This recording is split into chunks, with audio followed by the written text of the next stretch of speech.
হ্যাঁ বন্ধুরা, তোমরা সবাই কেমন আছো? আশা করি সবাই খুব ভালো আছো। চলো বাড়িতেই তাড়াতাড়ি বানিয়ে ফেলি চিকেন রোল। এর স্বাদ কিন্তু রেস্টুরেন্টের থেকে কোনো অংশেই কম নয়, খেতেও কিন্তু দুর্দান্ত হয়। প্রথম পর্যায়ে ম্যারিনেশনের জন্য চিকেনের মধ্যে লেবুর রস, রসুন বাটা, লবণ, হলুদ, লঙ্কা গুঁড়ো, জিরে গুঁড়ো, চাট মশলা, গরম মশলা আর টক দই আর কাসুরি মেথি দিয়ে ভালো করে মেখে আধ ঘন্টা চিকেনটা রেখে দিন। চিকেনটা ম্যারিনেশনের জন্য রাখতে রাখতেই চলুন তাড়াতাড়ি ঝটপট ময়দাটা মেখে নিই। ময়দাতে তেল আর লবণ দিয়ে ভালো করে ময়াম দিবেন, তারপর জল দিয়ে ময়দাটা ভালো করে মেখে নিন। ময়দাটা মাখার পর ওপর থেকে তেল ছড়িয়ে ঢেকে দিন।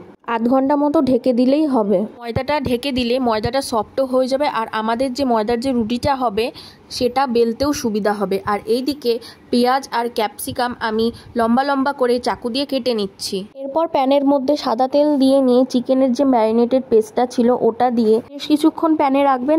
তারপর 5-10 মিনিট ঢেকে রাখলেই চিকেনটা সেদ্ধ হয়ে যাবে। রোলের চিকেনের পিসগুলো তো ছোট ছোট হয়, চিকেনটা সেদ্ধ হতেও বেশিক্ষণ লাগবে না। এরপর ঢাকনা খুলে ওপর থেকে টমেটো সস, ক্যাপসিকাম কুচি আর পেঁয়াজ কুচি দিয়ে ভালো করে নেড়ে আবার 5 মিনিট ঢেকে দিন। তাহলে পেঁয়াজ আর ক্যাপসিকামটাও সফট হয়ে যাবে।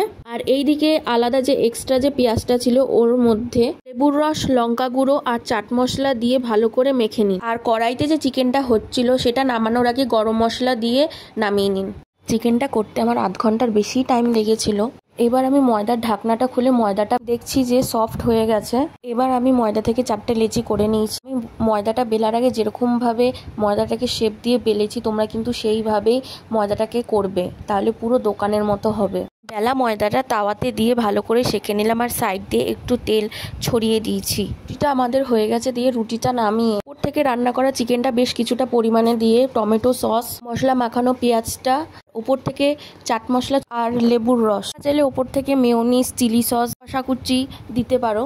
তারপর রুটিটাকে রোল করে নিয়ে কাগজ দিয়ে মুড়ে নিলেই তৈরি এই চিকেন রোল। তোমরা অবশ্যই এই চিকেন রোলের রেসিপিটি বাড়িতে ট্রাই করবে আর কেমন হয়েছে আমাকে অবশ্যই কমেন্টে জানাবে। এই চিকেন রোলের রেসিপিটি বাড়িতে বানালেও এর স্বাদ দোকানের থেকে কোনো অংশেই কম নয়। তোমরা বাড়িতে এটা অবশ্যই বানাবে আর খেয়ে জাস্ট পুরো পাগল হয়ে যাবে, আমি কথা দিলাম। এতটাই